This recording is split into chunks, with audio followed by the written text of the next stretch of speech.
কোনো সৎ মানুষের ব্যাপারে মিথ্যা অপবাদ আরোপ করা। সৎ মানুষ সেটা নারী হতে পারে, আবার সেটা পুরুষও হতে পারে। যে কোনো মানুষের ক্ষেত্রেই মিথ্যারোপ করা এটা নিকৃষ্টতম একটা হারাম কাজ, এবং এই হারাম কাজটা মানুষের এমন ক্ষতি করে, যারা এই হারাম কাজে জর্জরিত থাকে এটা তাদের জন্য এত অভিশাপ বয়ে নিয়ে আসে, এটা তাদের এত ক্ষতি করে যে মানুষ যখন মারা যায়, মারা যাওয়ার পরে সে যে আমল নিয়ে আল্লাহ সুবহানাহু ওয়া তাআলার সামনে উপস্থিত হয়, ভালো আমল, এই আমলগুলো তার কাছ থেকে হারিয়ে যাবে। একজন মানুষ পৃথিবীতে কতটুকুই বা ভালো কাজ করে, আপনি আমি আল্লাহ সুবহানাহু ওয়া তাআলার দেয়া নেয়ামত বক্ষণ করে আল্লাহর পৃথিবীতে, আল্লাহর দেয়া হায়াতগুলো আমরা পৃথিবীতে কাটাচ্ছি, একে একে সময়গুলো আমাদের কাছ থেকে হারিয়ে যাচ্ছে। যত সময় সামনের দিকে এগুচ্ছে তত আমরা মৃত্যুর সন্নিকটে চলে আসছি। এই যে সময়গুলো আমরা পার করছি, এই সময়ের ভিতরে আমরা কতটুকু সময় আল্লাহ সুবহানাহু ওয়া তাআলার জন্য ব্যয় করছি। একদম সামান্য নগণ্যতম সময়, অল্প কিছু আমল আমরা আল্লাহ সুবহানাহু ওয়া তাআলার জন্য করতে পারি, আল্লাহর জন্য দিতে পারি অল্প সময়। এই অল্প সময়টুকু আল্লাহ সুবহানাহু ওয়া তাআলার জন্য আমরা দেওয়ার চেষ্টা করি, আল্লাহর ইবাদত করার চেষ্টা করি। এই সামান্য আমলও যদি কিয়ামতের দিন আমাদের কাছ থেকে হারিয়ে যায়, এর চাইতে বড় দুর্ভাগ্য, দুর্দশা আর কি হতে পারে। সম্মানিত উপস্থিতি, একজন মানুষকে মিথ্যা অপবাদ দেওয়া এটা হাক্কুল ইবাদ, বান্দার হক। রাসূলুল্লাহ সাল্লাল্লাহু আলাইহি ওয়াসাল্লাম সাহাবীদেরকে জিজ্ঞাসা করলেন,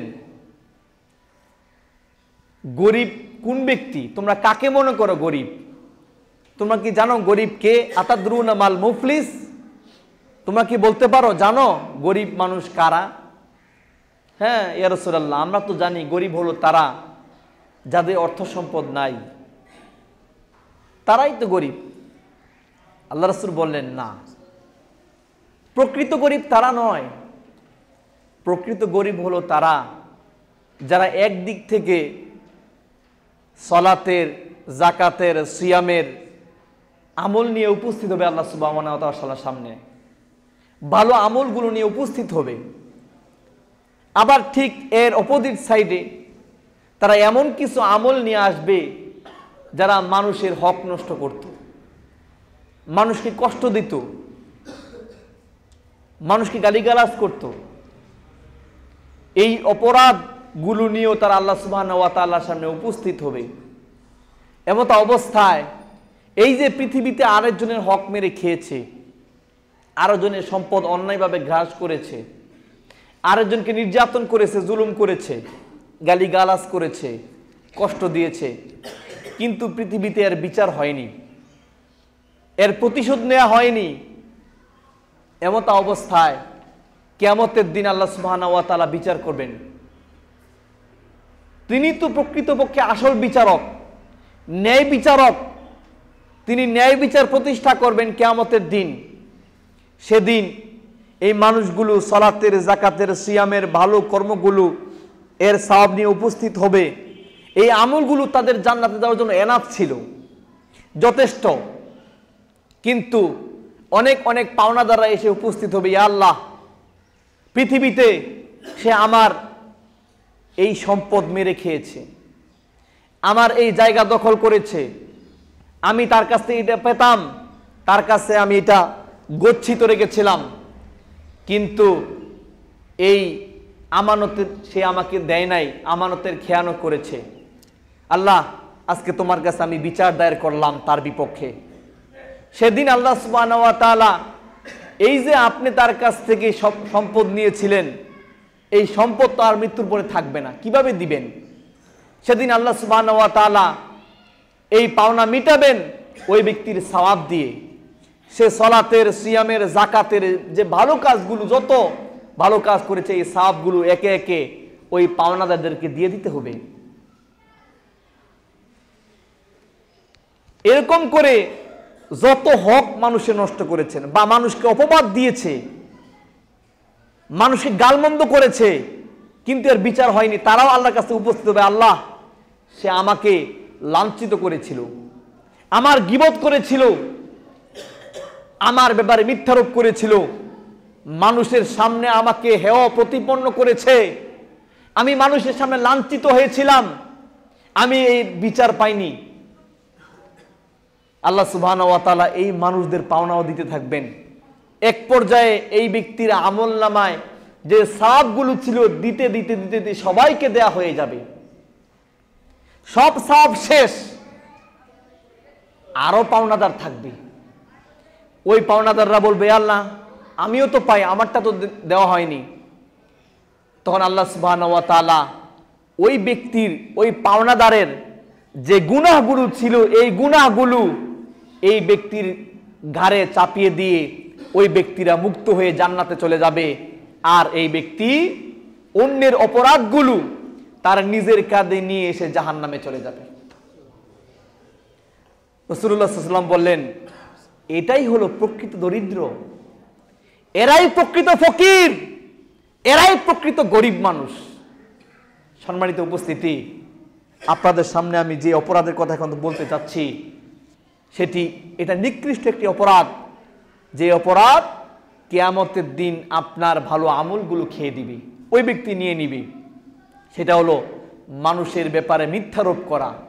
একজন সৎ নারী, একজন মুমিনাত সরল মনা সৎ নারীর ব্যাপারে আপনি মিথ্যারোপ করলেন, জেনার অপবাদ দিলেন যে সে অমুক ব্যক্তির সাথে বা এক মানুষের সাথে ব্যভিচার করেছে। এই অপবাদ দেওয়া এটা ইসলামের দৃষ্টিতে একটা নিকৃষ্ট অপরাধ, নিকৃষ্টতম অন্যায় কাজ। আল্লাহ সুবহানাহু ওয়া তাআলা এই ব্যক্তিদেরকে ইহকালে পরকালে দুই জায়গায় অভিশাপ দিয়েছেন। আল্লাহ রাব্বুল আলামিন মহাগ্রন্থ আল কোরআনে সূরাতুন নূরের 23 নম্বর আয়াতে বলছেন, ইন্নাল্লাযীনা ইয়ারমুনাল মুহসানাত আল গাফিলাত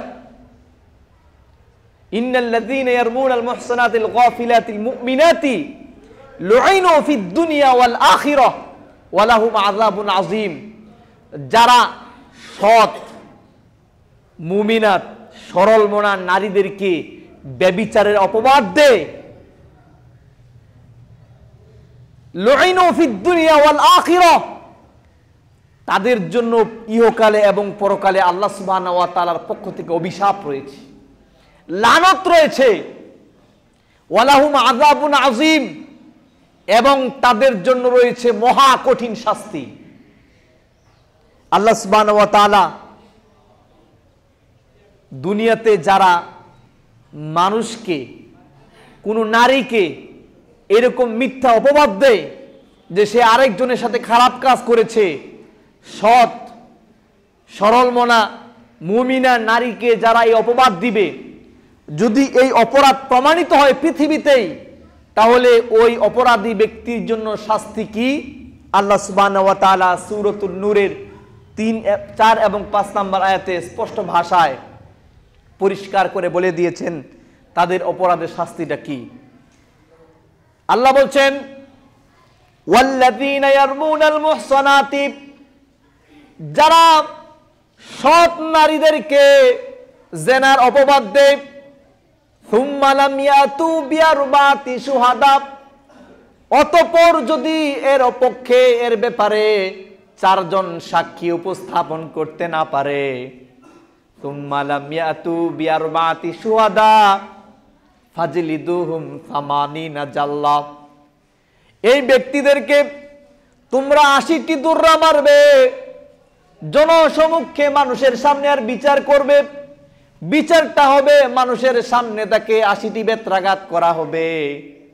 আরো তো কিছু আছে, ফাজলিদুহুম 80 জালদা ওয়ালা তাকবালু লাহুম শাহাদাতান আবাদা, আর কিয়ামত পর্যন্ত, তাদের মৃত্যু পর্যন্ত এই সমস্ত ব্যক্তিদেরকে সাক্ষী হিসেবে গ্রহণ করা হবে না। এরা আর কোনোদিন কারো পক্ষে সাক্ষী দিতে পারবে না, নিষিদ্ধ। আর কি?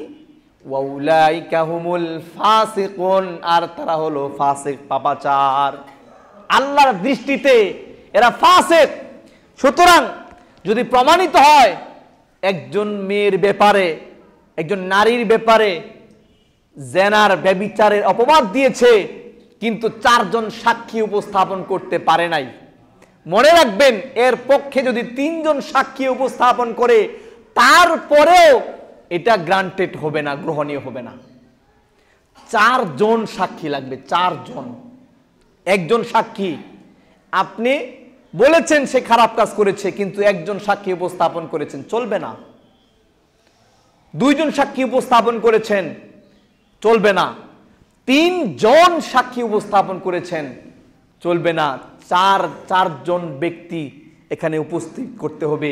এই জেনার অপবাদ বা জেনার অপরাধ করেছে এরকম যদি কথা আপনি উপস্থাপন করেন, তাহলে আপনার কথার সপক্ষে অন্তত 4 জন সাক্ষী নিয়ে আসতে হবে।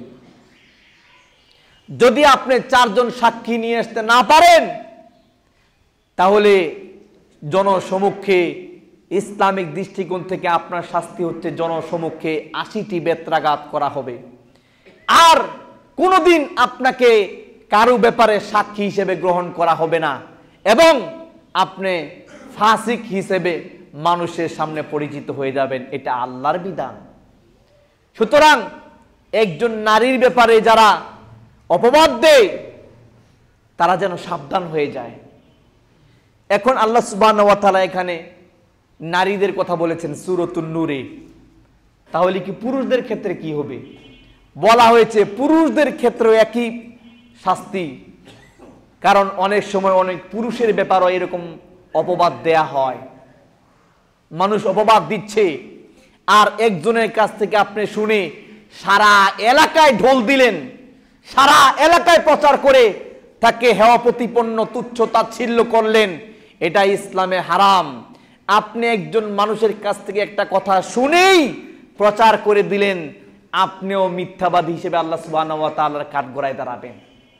সুতরাং যতক্ষণ পর্যন্ত আপনার কাছে অথেন্টিক সোর্স থেকে প্রমাণিত না হবে যে আসলেই এই ব্যক্তি, এই পুরুষ অথবা এই নারী জেনা করেছে, ব্যভিচার করেছে, ততক্ষণ পর্যন্ত আপনি এটা মানুষের সামনে প্রচার করতে পারবেন না। এত কঠিন। শুধু কি তাই, নিজের স্ত্রীর ব্যাপারেও যদি কেউ দেখে, আপনি গিয়ে দেখেছেন আপনার স্ত্রী আরেকজনের সাথে পরকীয়া করছে এবং আপনি হাতে নাতে ধরেছেন, খারাপ কাজে সে লিপ্ত অবস্থায় আপনি দেখেছেন, এর জন্য আপনাকে 4 জন সাক্ষী উপস্থাপন করতে হবে। এখন আপনি বলবেন আমি দেখলাম এই অবস্থায়, 4 জন সাক্ষী আনতে আনতে কাজ শেষ, ঠিক কিনা? এখন কি করবেন? এখন আপনি নিজ চোখে দেখেছেন, ইসলামের দৃষ্টিকোণ থেকে এটাই বিধান, 4 জন সাক্ষী উপস্থাপন করতে না পারলে আপনি এই বিচার দায়ের করতে পারবেন না। নিজ চোখে দেখেছেন, এখন কি করবেন? তাহলে কি কোনো উপায় নেই? হ্যাঁ আছে, আপনাকে লিআন করতে হবে। লিআন আল্লাহ সুবহানাহু ওয়া তাআলা সূরাতুন নূরে এই আয়াতগুলো নাজিল করেছেন। আপনাকে 4 বার কসম করতে হবে, 5 বার প্রথমে বলতে হবে সে মিথ্যাবাদী, আল্লাহর কসম করে বলে সে মিথ্যাবাদী, সে মিথ্যাবাদী, তার উপর আল্লাহ লানত। যদি আমি মিথ্যা কথা বলি তাহলে আমার উপরে আল্লাহ লানত। 4 বার বলতে হবে এই নারী খারাপ, আল্লাহর কসম করে বলতে হবে 4 বারই। 5ম বার বলতে হবে যদি আমি এই কাজ করে থাকি তাহলে আমার উপরে লানত। আবার একইভাবে ওই মহিলা, ওই নারীও বলবে সে মিথ্যা কথা বলেছে, যদি আমি এই কাজ করে থাকি আমার উপরে লানত। এরকম 5 বার আল্লাহর কসম করে বলে জনসমক্ষে বিচারকের সামনে এই কথা বলে তারপরে তাদের সম্পর্ক বিচ্ছিন্ন হয়ে গেল।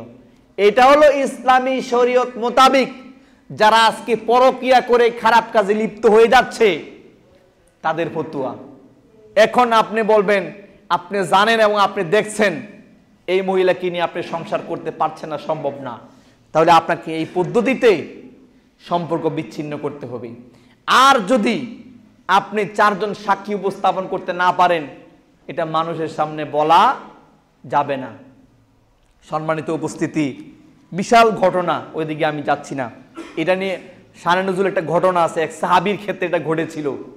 তিনি 4 জন সাক্ষী উপস্থাপন করতে পারেন নাই। সম্মানিত উপস্থিতি, অনেক বড় ঘটনা, আমি সেদিকে যাচ্ছি না। এটা অত্যন্ত নিকৃষ্ট কাজ। যারাই কাজ করবে অবশ্যই তারা নিকৃষ্ট কাজ করেছে, কিন্তু সৎ সরল মনা মুমিনা নারীদের ক্ষেত্রে এই অপবাদ দেওয়া যাবে না। আল্লাহ সুবহানাহু ওয়া তাআলা বলছেন ওয়া তাহসাবুনাহু হাইয়িনা ওয়া হুয়া ইনদাল্লাহি আযীম। আরে তোমাদের দৃষ্টিতে এটা খুব নগণ্য মনে করছো, কিন্তু আল্লাহর কাছে এটা বিরাট এক ব্যাপার, ভয়ঙ্কর ব্যাপার।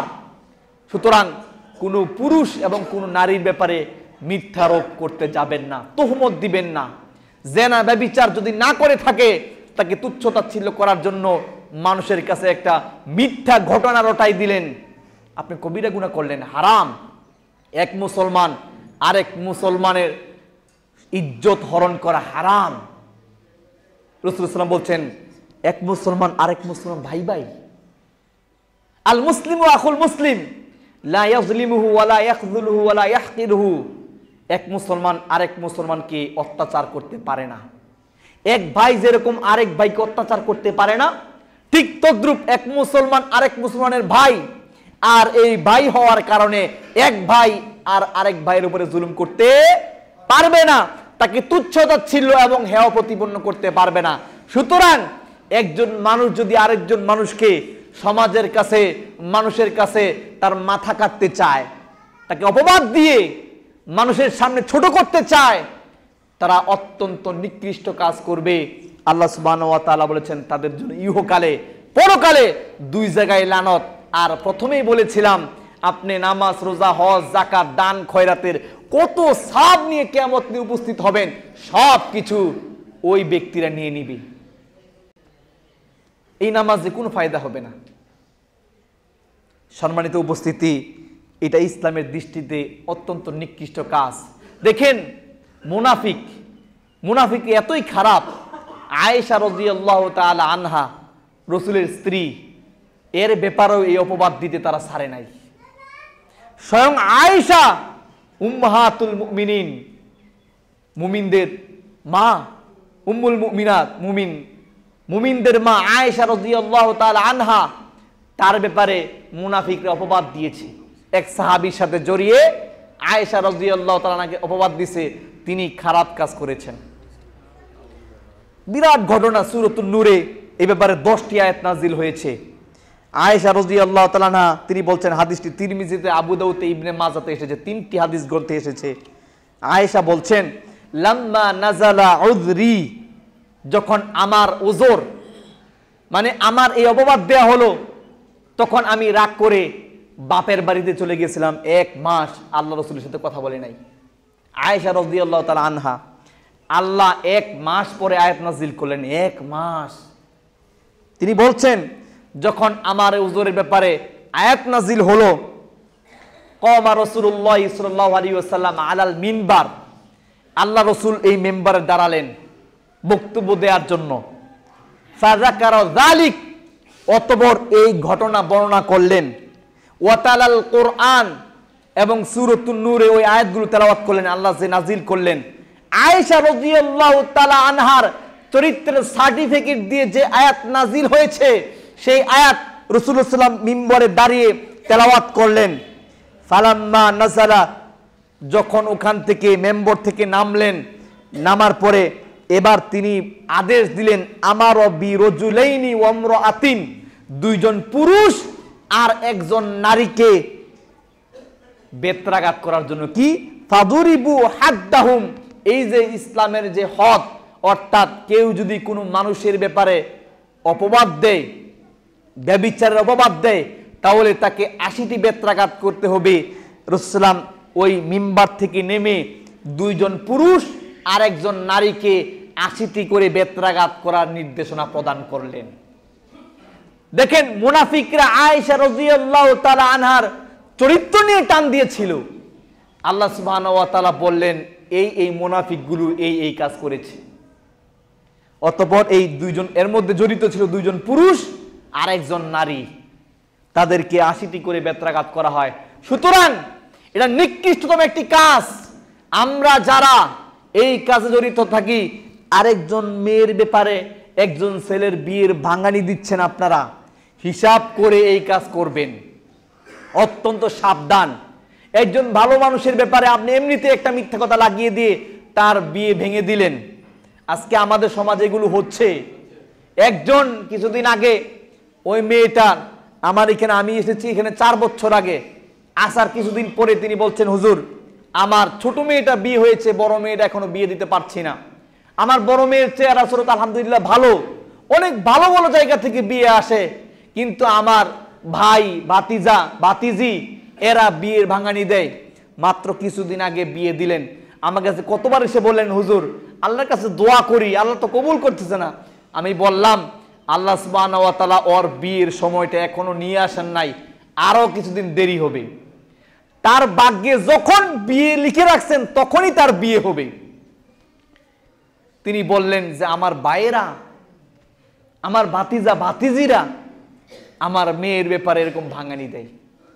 সম্মানিত উপস্থিতি, তিনি অনেকক্ষণ আমার কাছে দুঃখ ভরে সেখানে কথাগুলো বলেছিলেন। এরকম অবস্থা আমাদের সমাজে আছে, ঠিক কিনা?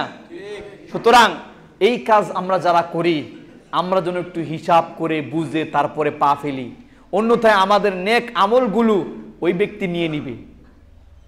আপনি যেরকম আপনার সম্পদ, অর্থ সম্পদ, টাকা পয়সা তাকে দিতে চান না, আরে কিয়ামতের দিনে এই অর্থ সম্পদের চাইতে বড় সম্পদ হলো আপনার আমল, সেই আমলগুলো আপনি তাকে দিয়ে দিচ্ছেন। সুতরাং এই কাজ থেকে যেন আমরা বেঁচে থাকি। আল্লাহ আমাদের সকলকে এই নিকৃষ্ট কবিরা গুনাহ থেকে বেঁচে থাকার তৌফিক দান করুন, আমিন। তারপরে আরেকটি কবিরা গুনাহ মনে রাখবেন, ইয়েতিমের সম্পদ জোর করে নিয়ে নেওয়া। অবশ্যই একজন সামর্থ্যবান মানুষের সম্পদ নিয়ে নেওয়াও কবিরা গুনাহ, কিন্তু একজন ইয়েতিমের মাল, যার বাবা নাই, বাবা মারা গেছে, এখন সে দুর্বল, অর্থ সম্পদ কোন জায়গায় কি আছে কিচ্ছু জানে না, এগুলো কিভাবে যত্ন করে রাখতে হবে, হেফাজতে রাখতে হবে এটাও জানে না, অথবা হেফাজত করার মতো শক্তিও নাই, কারণ এতদিন বাবা ছিল, বাবা সব কিছু টেকেল দিয়েছেন, আজকে বাবা নাই, আর মানুষ এদিক থেকে ওদিক থেকে টেনে টুনে সম্পদগুলো নিয়ে যাচ্ছে, জোর করে তার সম্পদের এরিয়ার ভিতরে ঢুকে যাচ্ছে। কতদিন আগে ছিল ওইখানে, এখন ঢুকেছে 10 হাত ভিতরে, আছে কিনা এরকম? সুতরাং এটাও একটা অন্যতম বড় কবিরা গুনাহ। আল্লাহ সুবহানাহু ওয়া তাআলা সূরাতুন নিসায় এ ব্যাপারে খুব পরিষ্কার ভাষায় বলে দিয়েছেন। আল্লাহ রাব্বুল আলামিন বলেন, ইন্নাল্লাযীনা ইয়াকুলুনা আমওয়ালাল ইয়াতামা, নিশ্চয়ই যারা ইয়েতিমের মালকে বক্ষণ করে, অন্যায়ভাবে জোর জুলুম করে ইয়েতিমের সম্পদকে খায়া ফেলায়, নিয়ে নেয়, আল্লাহ বলছেন, ইন্নামা ইয়াকুলুনা ফি বুতুনিহিম নার, তারা তো যেন ওই সম্পদ খাইল না, বরঞ্চ তারা তাদের পেটের ভিতরে আগুন ঢুকাইয়া দিল। আগুন খেতে পারবেন? একটা আঙার খেতে পারবেন? সম্ভব? এটা আঙার ধরতে পারবেন? সম্ভব না। জ্বলন্ত আঙার হাতে নিতে পারেন না, এটা খাবেন কি করে? খাবারটা একটু গরম হলেই তো খেতে পারেন না, মাত্র চুলা থেকে নামানো হয়েছে এই খাবার আপনি মুখে দিতে পারেন না, গরম চা মুখে দিতে গিয়ে জিভা পুড়ে ফেলেন, হয় কিনা এরকম? সাবধান, আমরা চা খেতে এত সতর্কতা, অথচ আরেকজনের ইয়েতিমের মাল আমরা খেয়ে ফেলি, সেটা আগুনের ভিতরে আগুন আছে। আল্লাহ সুবহানাহু ওয়া তাআলা এই কথাই বললেন, যারা ইয়েতিমের মাল জোর জুলুম করে অন্যায়ভাবে খেয়ে ফেলে, যদি কোনো মানুষের জমির ভিতরে আপনি 1 ইঞ্চি ঢুকলেন, 1 ইঞ্চি আপনি ওই 1 ইঞ্চি পরিমাণ আগুন খেলেন। অন্য হাদিসের মধ্যে এসেছে, রাসূল বলছেন, মান আখাযা শিবরাম মিনাল আরদি যুলমান, যে ব্যক্তি কোনো মানুষের সম্পদ জোর করে 1 বিগত দখল করলো, 1 বিগত ঢুকলো, কিয়ামতের দিন এই জমিনের 7 স্তবক জমি তার কারের মধ্যে নিতে হবে।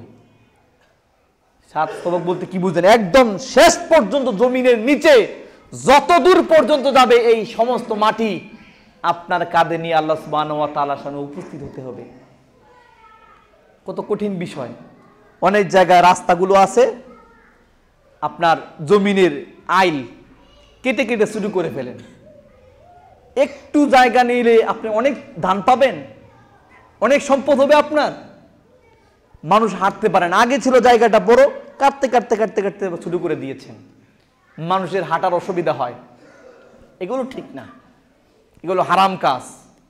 সুতরাং এই কাজগুলো আমরা যারা করি একটু বিবেক বিবেচনা যেন আমাদের থাকে, হুঁশিয়ার সাবধান। টিমের সম্পদ ধরা ছোঁয়ার আগে অত্যন্ত ভেবে চিনতে ধরতে হবে। ধরার ক্ষেত্রেও টাচ করার ক্ষেত্রেও হিসাব করে টাচ করবেন, কারণ আপনি ইচ্ছা করলে তার সম্পদটা হয়তো বা গ্রাস করতে পারবেন, শয়তান আপনাকে ওয়াসওয়াসা দিবে, কেউ জানবেও না, কেউ বুঝবেও না। এই জন্য ভাইয়েরা, এটা নিকৃষ্টতম একটা কবিরা গুনাহ। আল্লাহ আমাদের সকলকে এই ধরনের কবিরা গুনাহ থেকে বাঁচার তৌফিক দান করুন, আমিন। আরেকটি বিষয় আলোচনা করে আলোচনা শেষ করে দিব। এই বিষয়টা অনেক বড়, সংক্ষেপে আপনাদের সামনে উপস্থাপন করব। রাসূলুল্লাহ সাল্লাল্লাহু আলাইহি ওয়াসাল্লাম আজ থেকে অনেক দিন আগে ভবিষ্যৎবাণী করে গেছেন, 1450 বছর আগে। রাসূল বলছেন, ইন্না আখওয়াফা মা আখাফু আলা উম্মতি আমালু কওমি লূত। আল্লাহ রাসূল বলছেন, আমি তোমাদের ব্যাপারে ভয় পাচ্ছি, আমার উম্মতের ব্যাপারে আমি ভয় পাচ্ছি, সবচেয়ে বেশি ভয় পাচ্ছি। ইন্না আখওয়াফা মা আখাফু আলা উম্মতি, আমার উম্মতের উপরে আমি সবচেয়ে বেশি আশঙ্কা করছি। কিসের? কওমি লূতের কাজ। লূত আলাইহিস সালাম এর যুগে একটা বড় ধরনের অপরাধ ঘটেছিল, এমন এক অন্যায় কাজ তারা করত, ইতিপূর্বে পৃথিবী সৃষ্টি হওয়ার পরে লূত আলাইহিস সালাম এর আগে এই কাজ আর কোনোদিন কেউ কখনো করে নাই। সেটা হলো সমকামিতা, পুরুষে পুরুষে নারীতে নারীতে জেনা ব্যভিচার করা, যেটার সার্টিফিকেট আজকে আমেরিকা সহ ইউরোপ কান্ট্রিগুলোতে দেয়া হয়েছে। এমনকি আমাদের পার্শ্ববর্তী রাষ্ট্র ইন্ডিয়াতেও এর সার্টিফিকেট দেয়া হয়েছে। আপনারা জানেন না? জানেন। সম্মানিত উপস্থিতি, এটা কতটুকু খারাপ ইসলামের দৃষ্টিতে আসুন একটু আমরা পর্যালোচনা করি। এটা এমন একটি অপরাধ, এটা কুফুরির পরের স্থানেই, এটা কুফুরির পরই এর অবস্থান। 2 নাম্বার হলো এটা হত্যার চাইতেও খারাপ, হত্যার চাইতেও নিকৃষ্ট। একজন পুরুষ একজন নারী বিবাহ বহির্ভূত জেনা ব্যভিচার যারা করে, এটা যত অপরাধ এর চাইতে শতগুণ আরো অনেক বড় অপরাধ হলো পুরুষে পুরুষে নারীতে নারীতে জেনা ব্যভিচার করা, সমকামিতা করা। এটা ইসলামের দৃষ্টিকোণ থেকে অত্যন্ত নিকৃষ্ট নোংরা কাজ। সম্মানিত উপস্থিতি, আল্লাহ রাব্বুল আলামিন সূরা আরফের 80-81 নম্বর আয়াতে বলছেন, ওয়ালুতন ইয ক্বালা লিকওমিহি, লূত আলাইহিস সালাম তার কওমদেরকে, তার সম্প্রদায়, তার অধিবাসী এলাকার লোকদের কি বলেছিলেন, আল্লাহ রাব্বুল আলামিন এটা আমাদেরকে জানিয়ে দিয়ে সতর্ক করলেন উম্মতে মুহাম্মদীকে। আল্লাহ বলছেন, ওয়ালুতন ইয ক্বালা লিকওমিহি, স্মরণ করো সেই কথা যখন লূত আলাইহিস সালাম তার সম্প্রদায়কে বলেছিলেন। কি বলেছিলেন? আতাতুনাল ফাহিশা, তোমরা এমন ফাহিশা কাজ করতেছো, মা সাবাকাকুম বিহা মিন আহাদিম মিনাল আলামিন, ইতিপূর্বে গোটা পৃথিবীর কোন একটা মানুষ এই ধরনের অন্যায় কাজ করে নাই। লূত আলাইহিস সালামের কথা বললেন, কি করেছে বলছেন লূত আলাইহিস সালাম, ইন্নাকুম লাতাতুনাল ফাহিশা, ইন্নাকুম লাতাতুনার রিজালা শাহওয়াতাম মিন দুনিন নিসা, নিশ্চয় তোমরা আসছো স্ত্রী নারীদের ব্যতীত পুরুষদের সাথে, তোমাদের নারীদের ব্যতীত তোমাদের নারীদের ব্যতীত পুরুষদের সাথে তোমরা ব্যভিচারে লিপ্ত হয়েছো।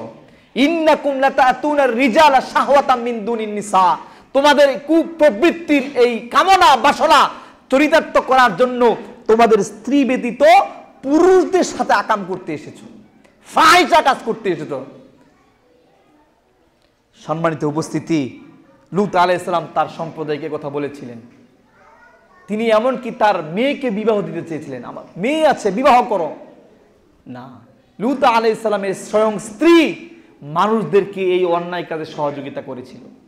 আল্লাহ সুবহানাহু ওয়া তাআলা সূরাতুত তাহরিমের শেষে বলেছিলেন, নূহ আলাইহিস সালাম আর লূত আলাইহিস সালামের বর্ণনা দিলেন যে দুজন নবী হয়েও তাদের স্ত্রীগণ দ্বীনে ইসলামকে গ্রহণ করতে পারে নাই। সুতরাং অনেক বড় বড় আলেমদের স্ত্রীরাও খারাপ কাজ করতে পারে, এই জন্য দোষ যে শুধু হুজুরের এরকম বিষয় নয়, আবার হুজুরের দোষ না এরকমও নয়। কারণ অনেক হুজুর আমরা দেখি যারা মানুষদেরকে দ্বীনের দাওয়াত দেয়, কোরআন হাদিসের দাওয়াত দেয় এবং বলে দ্বীনের জ্ঞান অর্জন করতে হবে, অথচ আফসোসের বিষয় আমি নিজে বাস্তব অভিজ্ঞতা সম্পন্ন, তাদের সন্তানদেরকে ছেলে মেয়েদেরকে মাদ্রাসায় পড়ায় নাই। আমি নিজে দেখেছি ওই স্কুল কলেজে পড়ায় নাই, তার মুখে দাড়ি, পাঞ্জাবি পরে না, প্যান্ট পরে টাকনোর নিচে, চুলের কোনো ঠিক নাই, এই হল অবস্থা। তবে বেশিরভাগ আলহামদুলিল্লাহ আলেমরা আছেন যারা তাদের সন্তানদেরকে দ্বীনের লাইনে পড়ায়। সুতরাং এই যে দুজন নবী, তারাও তাদের স্ত্রীদেরকে হেদায়েত করতে পারেন নাই, কারণ হেদায়েতের মালিক একজন, তিনি কে? আল্লাহ। আমাদের রাসূল সাল্লাল্লাহু আলাইহি ওয়াসাল্লাম তার চাচাকে দ্বীনের পথে নিয়ে আসতে পারেন নাই। আল্লাহ বলে দিলেন, নবী তুমি যতই ভালোবাসো, যত পছন্দ করো, হেদায়েত দেওয়ার মালিক আমি আল্লাহ, আমি যাকে চাই সেই হেদায়েত প্রাপ্ত হবে, তুমি চাইলে হেদায়েত প্রাপ্ত হবে না। সুতরাং বলছিলাম লূত আলাইহিস সালাম এর কওম, এর সম্প্রদায়রা এই নিকৃষ্ট অন্যায় কাজ করত। রাসূলুল্লাহ সাল্লাল্লাহু আলাইহি ওয়াসাল্লাম 1450 বছর আগে এই আশঙ্কাই করেছিলেন, যেটা আজকে বাস্তবায়িত হচ্ছে ইউরোপ আমেরিকা সহ ভারতবর্ষে হচ্ছে। আমাদের দেশে যে কখন চলে আসবে আল্লাহই ভালো জানেন। আসবে গোপনে গোপনে তো হয়, হচ্ছে, কিন্তু রাষ্ট্রীয়ভাবে এর অনুমোদন যে কবে আসবে আল্লাহ ভালো জানে। এই গজব আল্লাহ সুবহানাহু ওয়া তাআলা দিয়েছিলেন লূত আলাইহিস সালাম থাকা অবস্থায়। স্বয়ং ইব্রাহিম আলাইহিস সালাম সুপারিশ করেছিলেন এক যুগে দুইজন নবী আসতে পারে। আপনারা জানেন একই যুগে দুইজন নবী আসতে পারে। লূত আলাইহিস সালামের সময়ে ছিলেন ইব্রাহিম আলাইহিস সালাম, তিনি একজন জলিলুল কদর বড় একজন নবী ছিলেন। প্রথমে ফেরেশতাগণ আসলেন এই ঘটনার পরিপ্রেক্ষিতে, এসে ইব্রাহিম আলাইহিস সালামের সাথে সাক্ষাৎ করলেন, অতঃপর বললেন আমরা একটু পরেই লূতের কাছে যাব, তার এলাকাতে যাব, সেখানে গিয়ে তাদেরকে শাস্তি দিব। ইব্রাহিম আলাইহিস সালাম বলেছিলেন, তাদেরকে অনুরোধ করেছিলেন, তিনি বলেছিলেন ক্বালু ইন্না মুহলিকু আহলি হাযিহিল ক্বরিয়া ইন্না আহলা কানু যালিমিন। ইব্রাহিম আলাইহিস সালাম তাদেরকে রিকোয়েস্ট করলেন তাদেরকে শাস্তি দিও না। ফেরেশতারা বলেছিল, উত্তর দিয়েছিল কি? তারা বলেছিল কোরআনের আয়াত, তারা বলল ইন্না মুহলিকু আহলি হাযিহিল ক্বরিয়া, এই এলাকার লোকদেরকে আমরা ধ্বংস করার জন্য এসেছি। কি ইন্না আহলাহা কানু যালিমিন, এই এলাকার লোকেরা, এই এলাকার অধিবাসীগণ তারা হলো জালিম সম্প্রদায়। তখন আল্লাহ অন্যত্র বলছেন কোরআনের আয়াত, তাদের এই সুপারিশ আল্লাহ সুবহানাহু ওয়া তাআলা গ্রহণ করেন নাই। আল্লাহ বলছেন তাদের এই কথার পরিপ্রেক্ষিতে, আল্লাহ বলছেন ইয়া ইব্রাহিম, হে ইব্রাহিম, আ'রিজ আন হাযা, আ'রিজ আন হাযা, এই ব্যাপারে তুমি একটা কথাও বলবে না। ইব্রাহিম আলাইহিস সালামের মতো একজন জলিলুল কদর নবী ছিলেন, তিনি কি বললেন? তোমরা এই অপরাধ ক্ষমা করে দাও, আল্লাহর নিকট উপস্থাপন করলেন। আল্লাহ এর প্রতি উত্তরে বললেন ইয়া ইব্রাহিম, হে ইব্রাহিম, আ'রিজ আন হাযা, সাবধান, এর ব্যাপারে একটা কথাও বলো না। ইন্নাহু কদ জা আমরু রাব্বিক, নিশ্চয় এটা আমার আল্লাহর পক্ষ থেকে চূড়ান্ত ফরমান। তাদের কি হয়েছে? ফাআখাযাতহুমুস সাইহাতু মুশরিকিন ফাজআলনা আলিয়াহা সাফিলাহা ওয়া আমতারনা আলাইহিম হিজারাতাম মিন সিজিল। আল্লাহ সুবহানাহু ওয়া তাআলা এই অপরাধের কারণে ওই এলাকার সমস্ত মানুষকে উল্টিয়ে দিয়ে, তাদের যে বাড়িঘরগুলো ছিল এগুলোকে উল্টিয়ে দিয়ে তাদেরকে মাটি চাপা দিয়েছে। কত নিকৃষ্ট কাজ। এখন আপনি বলবেন হুজুর আমার একটা প্রশ্ন। কি প্রশ্ন? তাহলে আমাদের দেশে এরকম কত জঘন্য কাজ হচ্ছে, কই আল্লাহ তো শাস্তি দেয় না? আছে কিনা আপনার প্রশ্ন? আপনার প্রশ্নের এই উত্তর হলো রাসূলুল্লাহ সাল্লাল্লাহু আলাইহি ওয়াসাল্লাম আল্লাহর কাছে দোয়া করেছেন, আল্লাহ তুমি আমার উম্মতদেরকে অপরাধ করার সাথে সাথেই সমূলে ধ্বংস করে দিও না, তাদেরকে সুযোগ দিও তারা যেন তওবা করতে পারে, সাথে সাথে তাদেরকে শাস্তি দিও না। আমাদের রাসূল সাল্লাল্লাহু আলাইহি ওয়াসাল্লাম এই দোয়া আল্লাহর কাছে করেছিলেন এবং এই দোয়া আল্লাহ সুবহানাহু ওয়া তাআলা কবুল করেছেন। সুতরাং আমরা যারাই যে কোনো অপরাধ করি আমরা যেন সাবধান হই, আর এই রসুলের এই দোয়াটাকে আমরা যেন উপহার হিসেবে নেই, মানে এই সময়ের ভিতরে যেন আমরা যথার্থভাবে আল্লাহর কাছে তওবা করে নিজেদেরকে পুত পবিত্র নিষ্কলুষ করে নিতে পারি। এটাই প্রকৃত মুমিনের চরিত্র। সম্মানিত উপস্থিতি, আমাদের অনেকে এরকম বলে থাকে, কই আমরা তো পাপ কাজ করতে আল্লাহ শাস্তি দেয় না, শাস্তি আসে না, নামাজ পড়ি না, কত কি করি না, গালি দেয় আল্লাহকে, রসুলকে গালি দেয়, মুসলিমদের গালি দেয়, কোরআন পড়াই, কোরআন ছিঁড়ি, আরো কত কি করে, শাস্তি দেয় না, এরকম অনেকে বলে থাকে। সম্মানিত উপস্থিতি, আসলে বিষয়টা এরকম না। তৎকালীন যুগে মানুষদের সাথে সাথে শাস্তি দেওয়া হতো, কিন্তু আমাদেরকে এখান থেকে মুক্তি দেওয়া হয়েছে, আর এটা অবশ্যই আমাদের জন্য একটা নেয়ামত স্বরূপ যেন আমরা তওবা করতে পারি। আর যারা এই সুযোগ পেয়েও তওবা করতে পারবে না তারা বদনসিব, পোড়া কপাল। সম্মানিত উপস্থিতি, রাসূলুল্লাহ সাল্লাল্লাহু আলাইহি ওয়াসাল্লাম বলছেন, আব্দুল্লাহ ইবনে আব্বাস থেকে বর্ণিত হাদিসটি, তিনি বলছেন আল্লাহ রাসূল তিনবার বললেন, দেখেন আল্লাহ রাসূল তিনবার বলেন, তিরমিজিতে হাদিসটি এসেছে, লাআনাল্লাহু মান আমিলা আমালা কওমি লুতিন, লাআনাল্লাহু মান আমিলা আমালা কওমা লুতিন, লাআনাল্লাহু মান আমিলা আমালা কওমি লুতিন। তিনবার বললেন আল্লাহ রাব্বুল আলামিন তাদেরকে লানত করেন যারা কওমে লুতের আমল করে, মানে তারা যে অশ্লীল কাজ করত, নিকৃষ্ট ফাহিশা কাজ করত, আল্লাহ সুবহানাহু ওয়া তাআলা তাদেরকে লানত করেন, আল্লাহ সুবহানাহু ওয়া তাআলা তাদেরকে লানত করেন, আল্লাহ সুবহানাহু ওয়া তাআলা তাদেরকে অভিশাপ দেন। আল্লাহর অভিশাপটাকে আপনি কিভাবে নেন? আমরা অনেকে বাবা মার অভিশাপ খুব খারাপ দৃষ্টিতে নেই। হ্যাঁ, আসলেই বাবা মা যদি অভিশাপ দেয় লেগে যায়, স্বয়ং আল্লাহ সুবহানাহু ওয়া তাআলা যদি তার লানত করেন তুই ধ্বংস, সে কিন্তু আর ধ্বংস থেকে ফিরে আসতে পারবে না। সুতরাং আমরা যেন তওবা করি আল্লাহ সুবহানাহু ওয়া তাআলার কাছে। আল্লাহ সুবহানাহু ওয়া তাআলা আমাদের সকলকে সেই তৌফিক দান করুন, আমিন। সম্মানিত উপস্থিতি, সময় শেষ। আপনাদের সামনে আমি তিনটি কবিরা গুনাহ আলোচনা করলাম। একটি হলো সৎ পুরুষ অথবা সৎ নারী, এদেরকে জেনা বা বিচার অপবাদ দেওয়া, এটা নিকৃষ্টতম একটি কাজ, এই কাজ থেকে আমরা বেঁচে থাকার চেষ্টা করব। 2 নাম্বার, ইয়েতিমের সম্পদ অন্যায়ভাবে খাওয়া, এটা খাওয়া মানে আগুন খাওয়া, সুতরাং আমরা আগুনে হাত দিতে পারি না। আর যদি আরেকজনের ইয়েতিমের সম্পদে হাত দেই তাহলে বুঝতে হবে আমরা যেন আগুনের মধ্যে হাত দিচ্ছি। এইটা ব্যবহার করা, এটা ভোগ করা, এটা খাওয়া, এখান থেকে ফায়দা নেওয়া মানে নিজের পেটের মধ্যে আগুন ঢুকানো। সুতরাং এইটাও একটি বড় কবিরা গুনাহ। 3 নাম্বার কবিরা গুনাহ হলো সমকামিতা, পুরুষে পুরুষে নারীতে নারীতে জেনা বা বিচার করা, এটা হলো সমকামিতা, এটা হলো ফাহিশা কাজ, অশ্লীল কাজ, আর এটার শাস্তি হলো চরম শাস্তি। কুফরির পরে এর অবস্থান এবং হত্যার চাইতে জঘন্য মারাত্মক অপরাধ হলো এই পুরুষে পুরুষে সমকামিতা। সুতরাং আমরা সকলে এই সকল অন্যায়, অশ্লীল, অপকর্ম, এই কবিরা গুনাহ থেকে বেঁচে থাকার চেষ্টা করি। আল্লাহ সুবহানাহু ওয়া তাআলা আমাদের সকলকে সেই তৌফিক দান করুন, আমিন। ওয়া আখিরু দাওয়ানা আলহামদুলিল্লাহি রাব্বিল আলামিন।